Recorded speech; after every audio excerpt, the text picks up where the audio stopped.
For centuries, the world was ruled by one simple, terrifying rule. He who possesses the largest guns and the thickest steel controls the planet. By 1941, the British Royal Navy, the undisputed masters of the oceans, realized that their aging fleet of battleships was no longer enough to hold back the rising tides of global conflict. They needed a final, definitive Titan, a machine that would combine the legendary speed of a battlecruiser with the impenetrable armor of a fortress. This was the birth of HMS Vanguard, a 45,000-ton masterpiece of naval architecture that was designed to be the ultimate predator of the high seas. It was built with a singular, brutal purpose: to hunt down and destroy the Japanese super battleship Yamato and the German Bismarck-class giants. But as the first steel plates were laid down in the Clydebank shipyards, a shadow was already falling over the era of big guns. The Vanguard wasn't just a ship, it was a steel ghost, a gargantuan monument to a type of warfare that was dying even as its finest representative was being born. The construction of the Vanguard was a desperate race against obsolescence. To speed up its completion, the British Admiralty made a controversial and radical decision. They used the massive 15-inch gun turrets originally designed for the First World War battlecruisers, courageous and glorious. This made the Vanguard a strange mechanical hybrid, a futuristic high-tech hull equipped with the refined, battle-hardened teeth of a previous generation. It featured the most advanced fire control radar ever fitted to a battleship, capable of tracking a target in total darkness and hitting it with surgical precision from over 30 kilometers away. Its armor was a sophisticated box of cemented steel, nearly 14 inches thick, designed to withstand the crushing impact of armor-piercing shells. Yet, for all its technical brilliance, the Vanguard was a victim of a strategic time lag. While the engineers were perfecting its secondary batteries and anti-aircraft arrays, the aircraft carrier was proving that a single plane could sink a battleship from hundreds of miles away, long before the big guns could even see their target. The HMS Vanguard was a machine of impossible contradictions. It was the fastest battleship Britain ever built, capable of slicing through the Atlantic at 30 knots, its flared bow designed to stay dry even in the most violent gales. But as the ship finally touched the water in 1944, the war it was built to win was already ending. The great naval battles of the Pacific had been fought and won by pilots, not by captains of the line. The Vanguard became a kingdom without a crown, a ship that possessed every quality of greatness but was denied the opportunity to prove it in combat. But here's the detail that naval historians often overlook. Even after the war, when the world's navies were scrapping their battleships, Britain refused to let the Vanguard go, leading to a secret and humiliating period where the pride of the empire was used for a purpose that would have made its designers weep with rage. Subscribe to the channel, hit that like button, and stay with us until the very end, and you will discover the hidden royal luxury modifications that turned this 15-inch gunned monster into a floating hotel, and the bizarre, near-fatal accident during its final journey that almost saw this 45,000-ton Titan sink its own tugboats in a final act of defiance. If you love the smell of heavy oil, the sound of grinding steel, and the tragic stories of machines that outlived their era, you are in the right place. We are diving into the cold, gray steel of the last Titan. The internal life of the Vanguard was a masterpiece of naval overkill. Unlike the cramped, hellish conditions of earlier warships, the Vanguard was designed with the comfort of its 2,000-man crew in mind. It featured a state-of-the-art laundry, a massive industrial kitchen, and even a soda fountain, luxuries unheard of in the wartime Royal Navy. But this comfort came at a price. The ship's internal complexity was so vast that it required a specialized team of over 200 engineers just to keep the electrical and hydraulic systems functioning. The power needed to rotate the massive turrets and run the advanced radar suites was enough to provide electricity for a small city. Every time the Vanguard moved, it consumed hundreds of tons of fuel oil, making it an economic nightmare for a post-war Britain that was struggling to rebuild from the rubble. The ship was a golden anchor, a magnificent asset that the Empire could no longer afford to pull out of the water, yet was too proud to throw away. The tragedy of the Vanguard was its functional silence.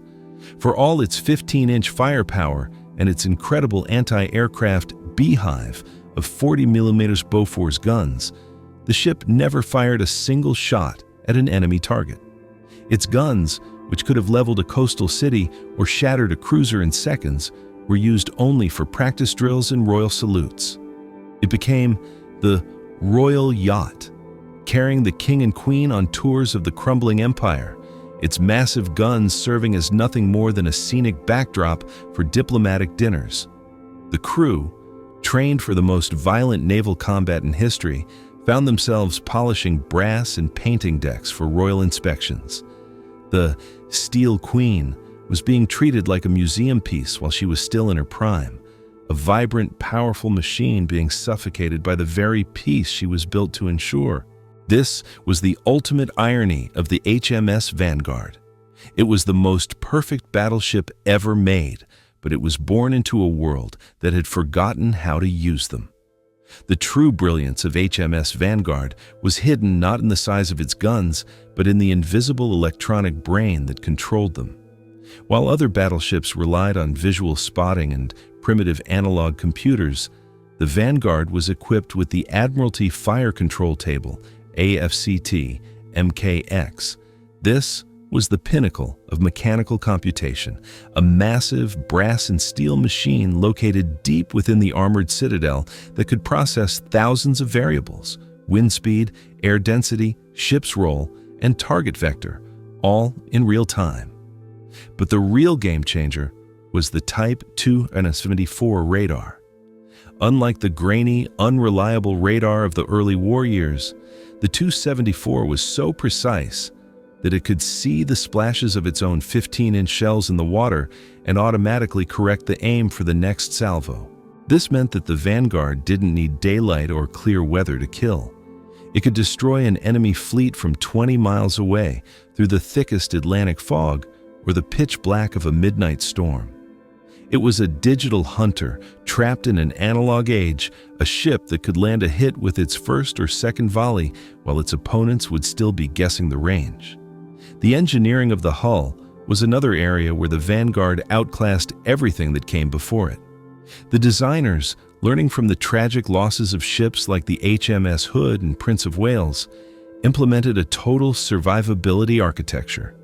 The ship was divided into hundreds of watertight compartments, and the electrical systems were dual redundant, meaning that even if the ship took a direct torpedo hit that knocked out half its power, the guns would still turn and the radar would still track.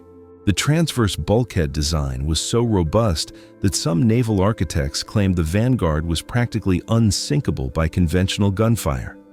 Its side armor belt, made of Krupp cemented steel, was 356 millimeters thick, a solid wall of hardened metal that could shrug off the heaviest shells of the German Tirpitz. But this immense weight created a constant battle with the ship's buoyancy. To maintain its 30-knot speed, the Vanguard carried over 4,000 tons of fuel oil, and its 4 massive Parsons steam turbines produced a staggering 130,000 shaft horsepower. This was the equivalent of over 200 modern main battle tanks working in perfect unison. But as the Cold War began to freeze the world, the Admiralty realized that even this level of protection was not enough against the new threat: guided missiles. In 1948, a secret proposal was drafted to transform the Vanguard into the world's first guided missile battleship. The plan was radical: remove the rear 15-inch turrets and replace them with massive experimental surface-to-air missile launchers and early cruise missile batteries. This would have turned the Vanguard into a hybrid Titan, a ship that could dominate both the horizon with its remaining big guns and the sky with its missiles. For a few months, it seemed like the Vanguard would find a new life in the nuclear age. But the costs were astronomical. Post-war Britain was bankrupt, and the Treasury viewed the Vanguard as a financial black hole. The project was quietly killed, and the ship was relegated back to its role as a floating symbol of a glory that was rapidly fading. It was a machine caught between two eras, too advanced to be a simple gunship, but too expensive to be a modern missile platform. The hull stress paradox was another secret that the Navy kept hidden from the public. Because the Vanguard was so heavy and moved so fast, the sheer physical force of its own engines and the weight of its armor caused the steel frame to groan and flex in ways that terrified the junior engineers.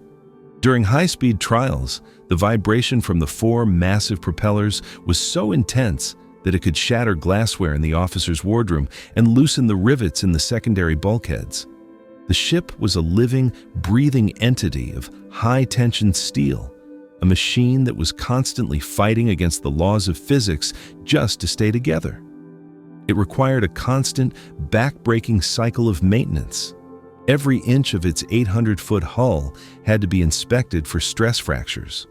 The crew lived with the constant, low-frequency hum of a titan that was always on the verge of its own mechanical limits. By the early 1950s, the Vanguard had become a radiographic relic. Even its legendary fire control system was becoming obsolete as the first digital computers began to emerge. The ship was a masterpiece of mechanical engineering, but the world was moving toward the era of silicon and atoms. The Vanguard's crew began to feel like they were part of a dying religion. They practiced the ancient art of heavy gunnery, loading 800-kilogram shells into the massive breeches of the 15-inch guns, knowing that in a real war, they would likely be sunk by a jet they never saw or a submarine that never surfaced. This psychological weight was as heavy as the armor plating. The Steel Queen was still magnificent, her lines were still the most beautiful in the fleet, and her guns were still lethal. But she was a predator in a forest that was being cleared away. She was a king without a kingdom, waiting for an order that would never come.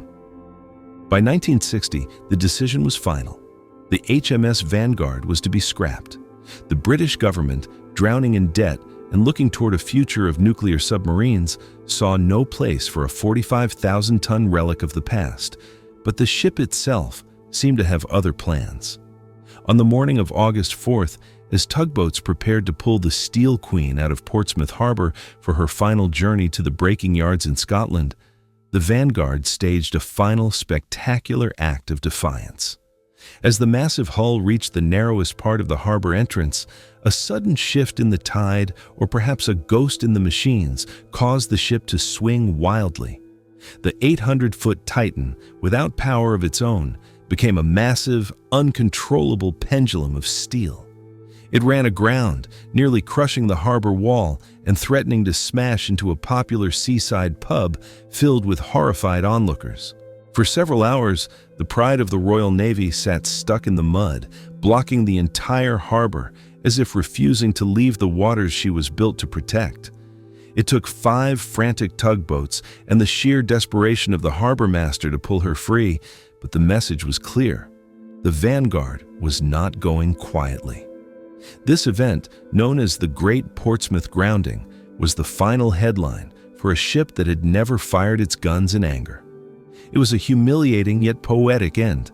Thousands of people lined the shores, many with tears in their eyes, watching the last battleship of the Royal Navy disappear into the gray mist of the English Channel. Once she arrived at the Faslane breaking yards, the anatomy of destruction began.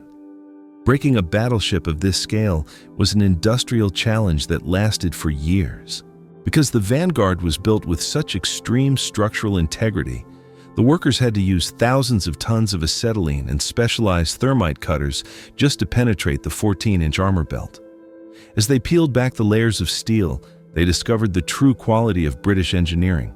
The internal bulkheads were still pristine, the brass fittings shone like gold, and the complex wiring of the fire control system looked as if it had been installed yesterday. They weren't just cutting up a ship, they were dissecting a masterpiece that was still in perfect health. The scavenging of the Vanguard led to a bizarre scientific legacy, the low background steel mystery.